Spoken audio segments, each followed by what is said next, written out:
Hello दोस्तों, कैसे हैं आप सब। लेक्चर सीरीज़ के 21वें लेक्चर में आपका स्वागत है। आज हम बात करेंगे अपने आखिरी इंडियन फिलोसोफर के बारे में, श्री दीनदयाल उपाध्याय जी।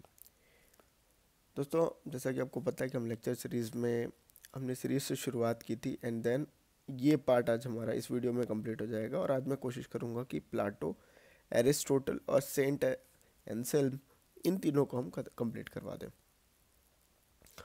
दोस्तों, दीनदयाल उपाध्याय जी का जो टाइम है that is from 1961 onwards and then ये पोस्ट इंडिपेंडेंस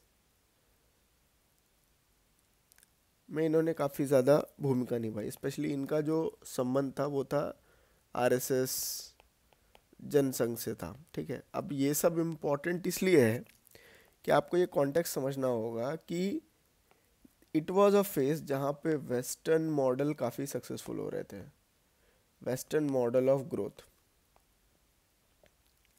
ना वेस्टर्न मॉडल ऑफ ग्रोथ में दो तीन थे। एक तो था कैपिटलिज्म यूएसए में, बिकॉज सेकेंड वर्ल्ड वॉर में उसका सबने इफेक्ट देखा।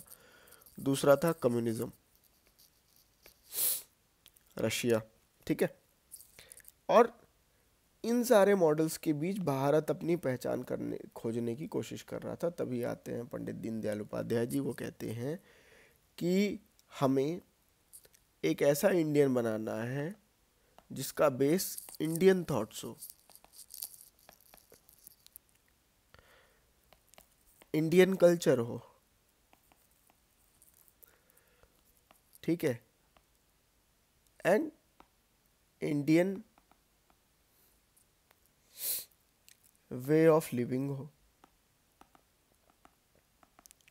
तो इसके लिए वो क्या करते हैं, वो कहते हैं कि there should be a country जिसमें सेंटर पे एक इंडिविजुअल है। मतलब आपको मानव को, या लास्ट माइल जिसकी हम बात करते हैं, उसको केंद्र पे रख करके अपनी पॉलिसीज़ बनानी। और कैसा आपको सोसाइटी बनाना है, वो क्या हो, कास्टलेस हो, क्लासलेस हो और कॉन्फ्लिक्टलेस हो।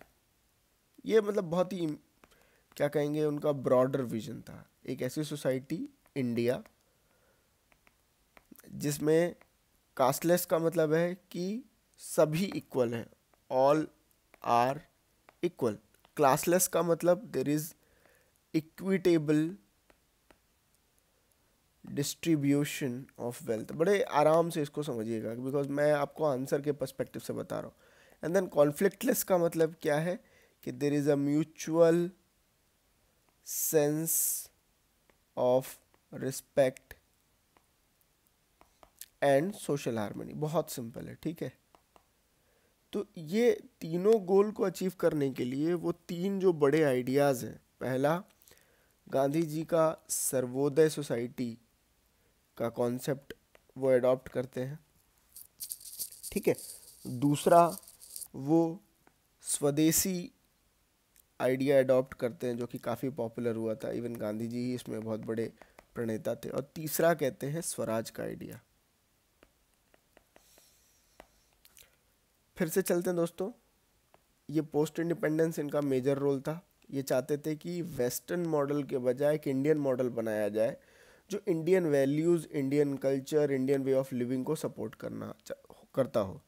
और इन्होंने at the centre of development या सेंटर ऑफ ग्रोथ रखा एक इंडिविजुअल को। और इनका ये थॉट था कि इंडिया होना चाहिए कास्टलेस, क्लासलेस एंड कॉन्फ्लिक्टलेस। कास्टलेस कैसे होगा कि ऑल आर इक्वल, सभी को इक्वल राइट प्राप्त है, अनटचेबिलिटी जैसी कोई बुराई नहीं है, फंडामेंटल राइट सबके इक्वल हैं।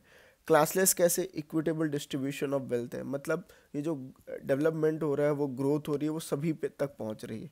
कॉन्फ्लिक्टलेस कैसे हो कि there should be a social harmony, या जो हमारा सोशल वैल्यूज़ थे, सोसाइटी सुप्रीमेसी थी, वो अभी भी ऊपर है। ठीक है, तो इसके लिए उन्होंने इन तीन प्रिंसिपल्स को मर्ज कर दिया। ठीक है, और अगर हम इसका कंपैरिजन करें वेस्टर्न थ्योरीज से, तो that is it rejects the marks capitalism और प्रपोज करता है कि it should be human centric approach. अब ये कहीं ना कहीं वेलफेयर स्टेट की ही बात कर रहे हैं। ठीक है, अब हम लोग इसको समझते हैं। तो इन्होंने जो कॉन्सेप्ट दिया उसका नाम था डॉक्ट्रिन ऑफ इंटीग्रल ह्यूमनिज्म या एकात्म मानव दर्शन। याद रखिए, एकात्म मतलब इंटीग्रल, मानव दर्शन मतलब ह्यूमन फिलॉसफी एक ऐसी हो जो कि लोगों के लेवल पे हो या इंटीग्रल हो। ठीक है, तो इसका बेसिक पर्पस क्या है? इसका पर्पस है इंडियन मॉडल ऑफ डेवलपमेंट को डिवाइस करना, दैट्स इट, नथिंग एल्स। एकात्म मानव दर्शन का एक और सेंस क्या है कि इट इज इंटीग्रल ह्यूमनिज्म। ठीक है, ये करता क्या है कि अगर ह्यूमनिज्म का अगर हम बेसिक फंडामेंटल निकालें तो उसके 3 कंपोनेंट हैं। स्पिरिचुअलिटी जो कि एंड गोल होता है, सोशल जो कि मीडियम होता है, एंड देन इकोनॉमी जो कि रिसोर्स होता है to just live a life. ये तीनों को तीनों डायमेंशन में एक साथ प्रोग्रेस की बात करता है। मतलब आप इकोनॉमिक एक्टिविटीज़ करिए जिससे देश आगे बढ़े, आप सोसाइटी में रहिए जिससे आपस की सहिष्णुता बढ़े या म्यूचुअल कोऑपरेशन बढ़े, एंड स्पिरिचुअल में रहिए ताकि आपको धर्म से कोई अलग ना कर पाए। ठीक है, and it basically seeks to balance individual, society and nature. मतलब सस्टेनेबल डेवलपमेंट की बात कर रहे हैं, सस्टेनेबल डेवलपमेंट होना चाहिए विदाउट वेस्टर्न मटेरियलिज्म या एक्सट्रीम सोशलिज्म। मतलब आप ये जो पूंजीवाद या वस्तुवाद है, ये जो वेस्टर्न फिलोसफी से उलट बात करते हैं। तो इसके ये 4 पिलर है, ये 4 पिलर आपने ऑलरेडी देख लिए हैं, दैट इज पुरुषार्थ। जैसा लग रहा होगा दोस्तों, आपको पता होना चाहिए दोस्तों, ये जो है ये सबसे बेसिक यूनिट है। ठीक है, और ये इसका एंड गोल है, ये हम सब जानते हैं। ठीक है, धर्म अर्थ काम मोक्ष। तो यहाँ पे जो धर्म है दोस्तों, धर्म is the governing principle of an individual या सोशल कंडक्ट होना चाहिए, यानी समाज में हार्मनी होनी चाहिए। ठीक है, मोक्ष अर्थ क्या है? अर्थ इकोनॉमिक पॉलिसीज होना चाहिए जिससे सेल्फ रिलायंस या एथिकल ग्रोथ हो। देन काम आपको लेजिटिमेट डिजायर होनी चाहिए, एंड देन मोक्ष क्या है? स्पिरिचुअल एलिवेशन होना चाहिए, यानी धर्म की स्थापना होनी चाहिए, नॉट द मटेरियल सक्सेस। आपको पैसे से उतना ज़्यादा मतलब नहीं होना चाहिए। तो अगर हम इसी का ओवरऑल इसके की हाईलाइट देखें तो ये फोकस क्या करता है?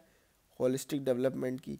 ये चाहता है डिसेंट्रलाइज्ड हो, जैसे मैंने आपको बताया था कि ये स्वराज वाले कॉन्सेप्ट को लेकर के बना है। सेल्फ रिलायंस की ये बात करते हैं, विलेज बेस्ड इकोनॉमी को ये सपोर्ट करने की बात करते हैं, कल्चरल नेशनलिज्म को भी बढ़ाते हैं कि आपको अपने भारतीय कल्चर पे गर्व होना चाहिए और आप इसको आगे लेके चलिए। एंड देन अंत्योदय यानी welfare of the last person पे ये फोकस करते हैं कि जो सबसे गरीबों में सबसे गरीब है उस तक मदद पहुंचनी चाहिए। आज भी एकात्म मानव दर्शन का मिलता है दोस्तों, ये आपके लिए बोनस है जो आप मेंस में कोट कर सकते हैं कि आत्मनिर्भर भारत जो अभियान है वो कहीं ना कहीं एकांत मानव दर्शन से अपनी प्रेरणा लेता है। डिसेंट्रलाइजेशन जैसे पंचायती राज वगैरह या अंत्योदय योजना, इवन एमजी नरेगा, ठीक है, ये सारी जो योजनाएं हैं कहीं ना कहीं एकात्म मानव दर्शन को सपोर्ट करती है। तो अगर हम कंक्लूड करें दोस्तों तो एकात्म मानव दर्शन क्या है? ये सिर्फ एक इकोनॉमिक थ्योरी नहीं है बल्कि एक सिविलाइजेशनल अप्रोच है। बेसिकली आपको कैसे रहना है, इसके लिए दोस्तों वो एक कॉन्सेप्ट भी लेके आते हैं, धर्म राज्य, और वो दूसरा कॉन्सेप्ट लेके आते हैं सोशल कॉन्ट्रैक्ट। दोस्तों ये स्पेसिफिकली आपको मैं इसलिए बता रहा हूँ because I want you to have a better understanding. धर्म राज्य क्या है? जहाँ जैसे राम जी का राज्य क्या था? धर्म राज्य था। क्यों धर्मराज था? Equal rights for all. दूसरा कि सोशल वेलफेयर करता है कौन? स्टेट, एट द स्टेट, यानी इनका जो प्रायोरिटी क्या रहता है कि हमको एक वेलफेयर स्टेट बनाना है। और सोशल कॉन्ट्रैक्ट का मतलब ये है कि जब आप एक समाज में बनते हैं तो बेसिकली आपको पता होना चाहिए कि थ्योरी ऑफ सोशल कॉन्ट्रैक्ट क्या कहती है कि ह्यूमंस ने अपने कुछ राइट गवर्नमेंट, रूलर या सोसाइटी को दे दिए हैं। इन राइट्स के एवज में ये इनको लाइवलीहुड या लिविंग देता है। ठीक है, क्योंकि लोग आपस में समाज से क्यों बचे रहेंगे, because they are bound by a social contract. ये अनसेड है बट ये गवर्निंग है, ठीक है। सो सोशल कॉन्ट्रैक्ट जनरली आपको 2 लाइनर्स में पूछ सकता है, आप एक बेटर डेफिनेशन भी प्रिपेयर कर लीजिएगा। धर्मराज भी आपको 2 लाइनर में पूछ सकता है कि क्या प्रिंसिपल होने चाहिए। तो आप इन चीज़ों को भी ऐड कर सकते हैं कि ये आप इंटीग्रल अप्रोच रखना है जहाँ पे social, spiritual and economic dimensions में किसी इंडिविजुअल की होलिस्टिक प्रोग्रेस हो, एंड अल्टीमेटली इसका एंड गोल क्या हो कि सभी को इक्वल राइट्स मिले और स्टेट द्वारा सोशल वेलफेयर किया जाए। दोस्तों ये आपके लिए मैं मेंस के प्रैक्टिस क्वेश्चंस लेके आया था, 1 2 3 4 5। अगर आप चाहें तो मैं इस पर डिस्कशन कर सकता हूँ, आप इसके लिए कमेंट बॉक्स में लिख सकते हैं। दोस्तों हमारी फिलॉसफी की लेक्चर सीरीज़ के बाकी 20 लेक्चर्स देखने के लिए आप हमारे डिस्क्रिप्शन में जा कर के देख सकते हैं। थैंक यू एवरीवन, मिलते हैं अगले लेक्चर में।